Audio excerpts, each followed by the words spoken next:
All right, everybody, welcome back to Self Transformation Radio. I'm here with a special guest today. Her name is Nicole Harrington. Nicole is someone who has worked long hours for little pay for physically demanding jobs. She had a whole bunch of different schedules, but nothing consistent. She has also struggled, like me, with addiction. She was always surrounding herself with the wrong people. I've totally been there, and I can't wait to get into her story with you because she has now quit that lifestyle and now only does things that benefit herself and her career and still maintains the friendships that she cherished, meeting other people who also want positivity and growth in their lives. She started her own business and her own coaching career, and she still finds times for things she loves, like her kitties and nature and photography. Nicole, welcome to the show. Thank you, Caitlin. Thanks for having me. Yeah, I'm super excited to get into your story. What did your life look like before? I mean, you just said it, it very well. It was following the wrong things, doing things I thought I had to, or working more than I needed, even when you're not keeping track. I kind of just fell into whatever I thought I needed, but it wasn't always what I really needed. So that looked like, yeah, working long hours at a physically demanding job. It looks like that lifestyle of work hard, play hard. It's who are you surrounding yourself with that what are they saying? Are you gossiping or what are you paying attention to? I believe the people you surround yourself with, you really adopt their behavior, whether we really want to or not. If you're spending time with someone, they're in your head almost. So that's why now I've realized it's so important to protect my well-being in a sense of, yeah, who am I surrounding myself with? What am I thinking? What am I doing? What am I spending my time on? Yeah, that's so important because our inputs create our outputs. So that's what people mean when they say that we are the people we spend the most time around. So if we look around and we see the result in our life is not something that we want, like we want to have more money or we want to have a more successful business or we just want to be happier, but we're surrounding ourselves by people or TV shows or just the inputs that we're allowing in, even the food that we eat. I've talked a lot about that on the show. Everything impacts how we feel and what results we get. So it sounds like you had a kind of awakening with that. And so what does your life look like now? Well, I kind of had this moment where I realized coaching was actually my first job when I was in high school, and I'm now in my 30s. I've continued to coach every year. I've always been coaching. So I had this moment where I was like, "Oh, wow. Like that's really what I should be doing more of because it was always like my side hustle." I love what you said about like we always want more money or more happiness because what I like to do now is like pretend like you have those things. Pretend what would you feel like if you had more money, had more success, had more happiness? Like try and experience that now in the moment. And that's what helped me figure out, oh, you know what? I need to cut X, Y, and Z out because those are things that aren't getting me where I want to be. Yeah, that's super smart. And it takes getting really honest with ourselves. I think sometimes our egos can stop us and think, oh, I don't need that, or oh, I don't want to be like so and so. Like you think, especially when it comes to money, you might see people online that have a lot more money and they're not afraid about talking, afraid to talk about it. That was something that I grew up with was, oh, people who have a lot of money, they probably got it in some scammy way, or money doesn't grow on trees and you have to work really hard to make a lot of money. But then I started making a lot more money and that mindset was still there. So it led me to feeling guilty about having it and even trying to hide it and then feeling guilty when I didn't hide it because I was like trying to make myself feel or be smaller so other people wouldn't feel like I was outshining them. And growing up with a twin sister that people always compared us to each other. That happened a lot where it was just me trying to make myself smaller so I didn't make her feel bad because she was labeled by my parents as the more sensitive one. It can be really rough. We don't realize that we're living for ourselves, but we're living for other people and making other people happy and doing what we think is expected of us. Yeah. Yeah, I love all of that. It's sometimes like, it takes taking a step back, or like I love how you are now living in a van. That's a really big step back of like completely leaving behind a home you're comfortable in. And it's hard to do that because we have all of these things that, yeah, help us feel comfortable. We're used to, but sometimes just a little bit a step back can help us have perspective on, oh, those are the things my parents are saying. It doesn't have to be my truth or my experience or how I feel about it. You know what I mean?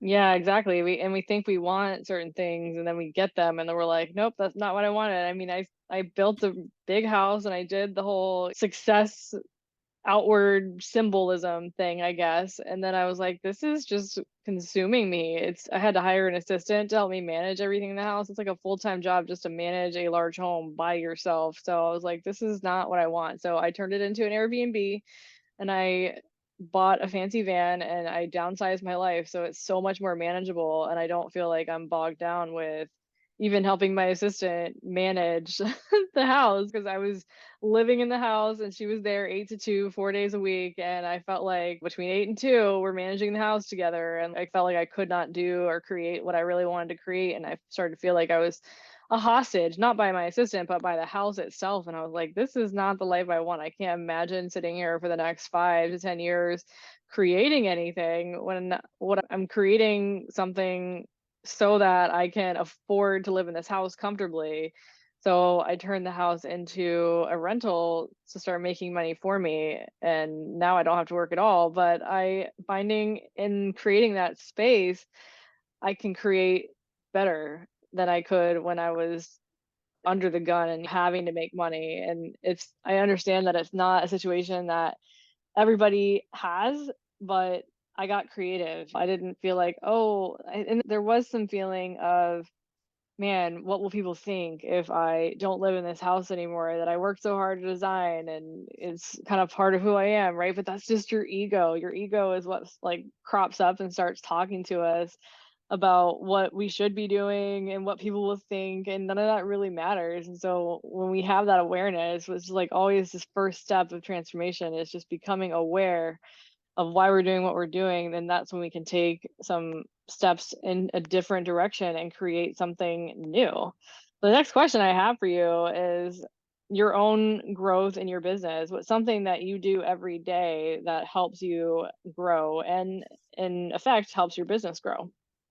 Let's see. Well, actually, this kind of relates to what we were just talking about is I think making decisions faster, you choosing to rent out your house and change your life.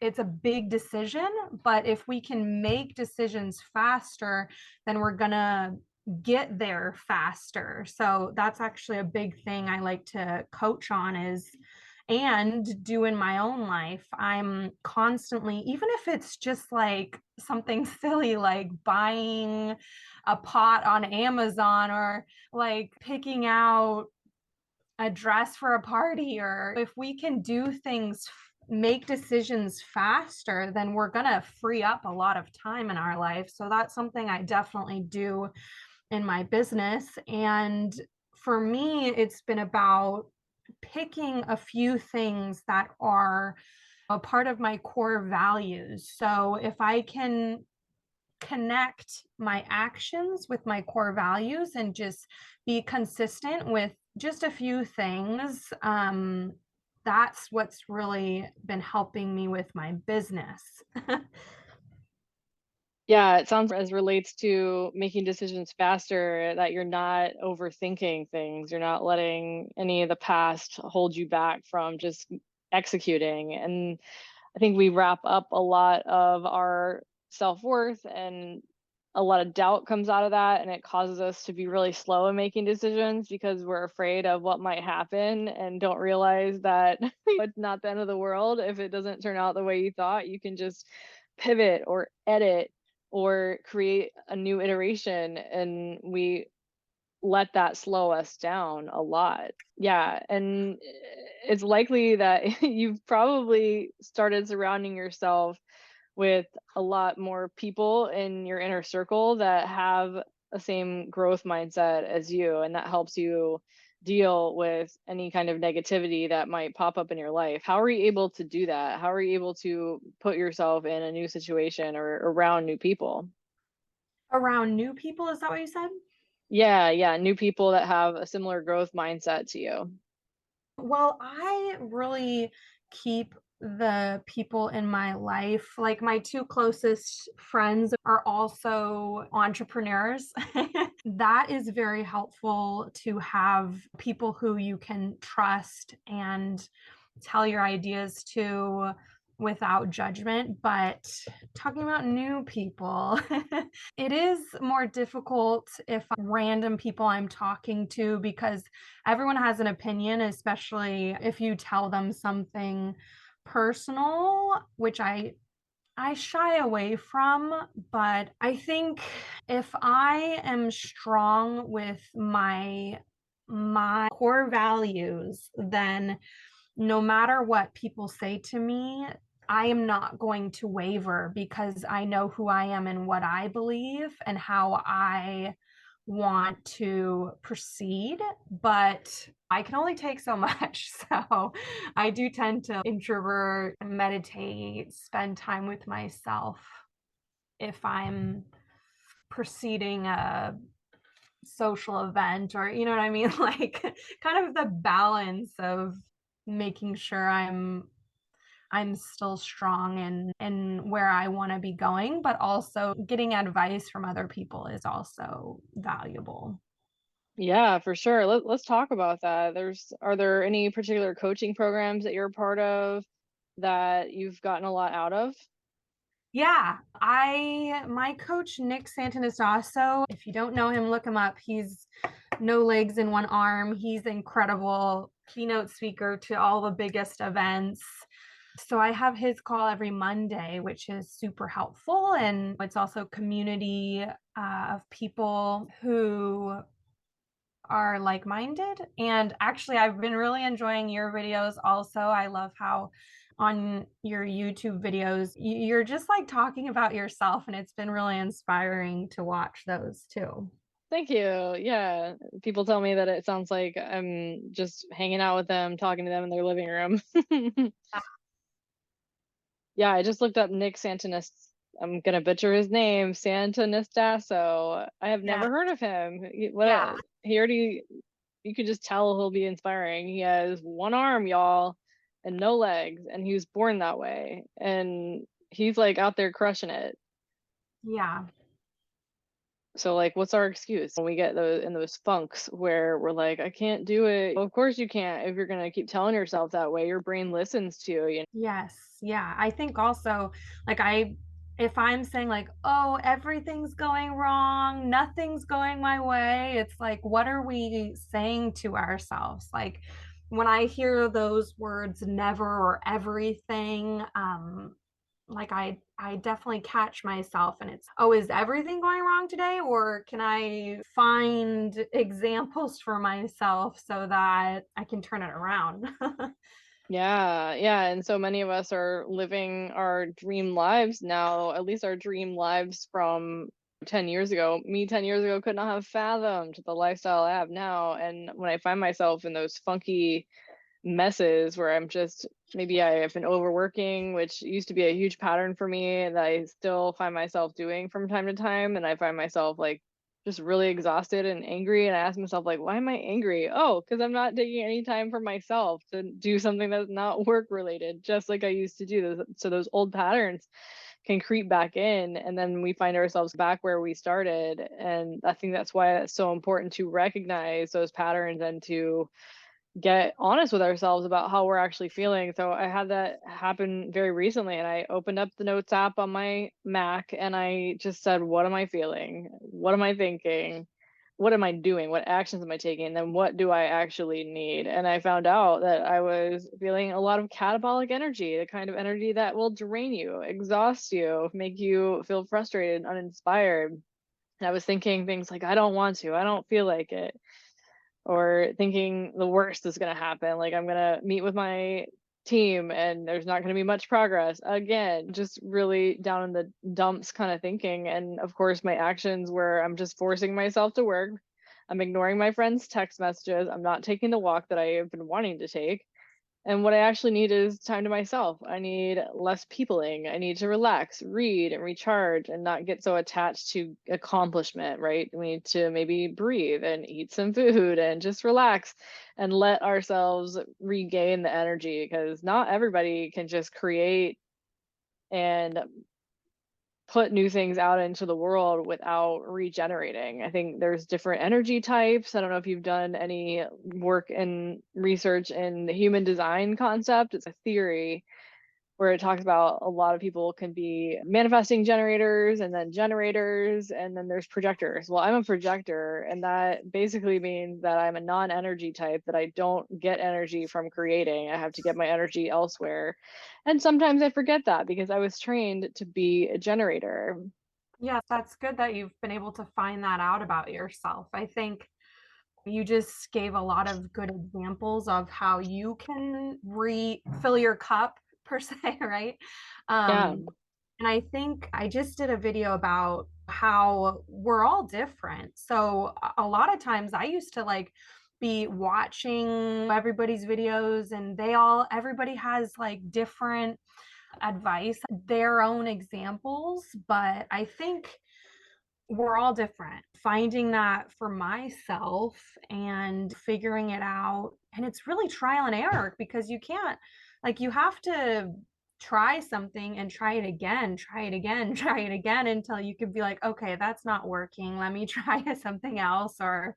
But also, I think a lot of times, let's use the example of losing weight, for example. Like a lot of times I think people will completely change their diet, completely change everything, and that's going to be hard to maintain if you're changing everything that you're eating, right? So for me, I suggest looking at what you're doing. I was able to lose 20 pounds because I just ate less of what I was already eating. And we weren't talking about weight loss, but how you do one thing is how you do everything. So that's why, have you heard that? How you do one thing is how you do everything. Yeah. Yeah. And it's true. It's true. We have to examine our energy and really know who we're being and ask ourselves the question, is this who I want to be? Who or what would I be doing if I were the person that I really want to be? And I think a lot of times we wait, especially you mentioned weight loss, we wait to start doing the things that we want to do until after we've lost the weight, when to lose the weight, what we would need to do is start acting like the person who's already lost the weight, right? We have to become a healthier person. Yeah. See, there was an example. We talked about the same thing with money. It's like when I started having my own coach in 2020, and that's where I realized if you focus on one area of your life that's most interesting to you, and you start to notice, just like you mentioned, the patterns, then for me, it was like, oh, suddenly all of these patterns, I'm like, oh gosh, there it is again. You know what I mean? It's like once you start to be able to see the pattern, it gets easier to notice it in other areas of my life. So, sure, we're talking about weight loss, but it's like you can apply that to all the areas of your life. I like to categorize it. I always forget the fifth one. It's like health, wealth, relationships, career, and yeah, I always forget the fifth Is one. it hobbies? Self-love, love? No, that's relationships. Yeah. But yeah, if we pick just one of those categories and kind of focus on that and try and figure out that the one that interests us, then we can, yeah, find the patterns anyway.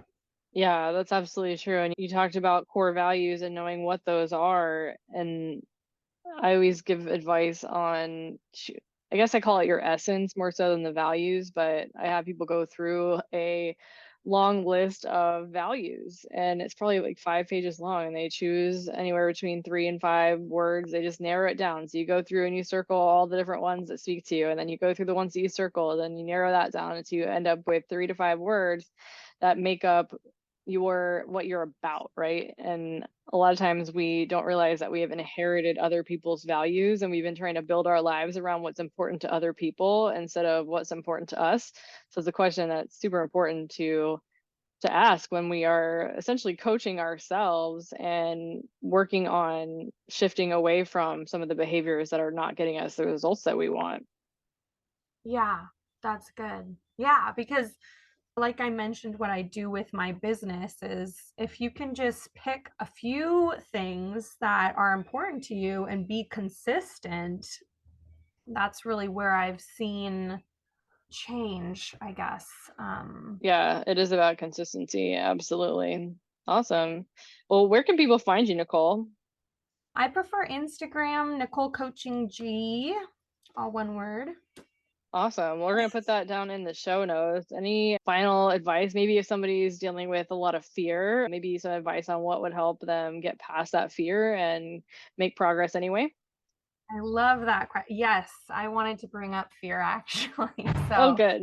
here's an example for you. Every time I do like a cold plunge every day, right? And before I get in, I feel fear. Like that's what it is. I'm feeling fear when I do a cold. Have you ever done a cold plunge?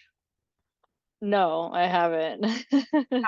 It's the reason I do it is because I love bringing up fear in a safe environment because fear should only be over a real and present danger. That's something I've learned from Nick Santanastasi. So when I'm about to jump into the pool that's 55 degrees, I'm it's fear. So what I've tried to do is be like, okay, Nicole, why am I worried about this? What is this? Notice that fear coming up. And it's crazy. I've been almost doing this for 3 months every single day, and it still comes up. But it's a good thing to feel fear as long as you're not in danger. So I notice it and I ask myself, what's going on right now? Because there's probably something else because I'm not in danger. So Love that. That's a great way to wrap this up, Nicole. It's been a pleasure speaking with you and sharing wisdom with you and learning from you. Thanks for coming on the show. thank you, Caitlin.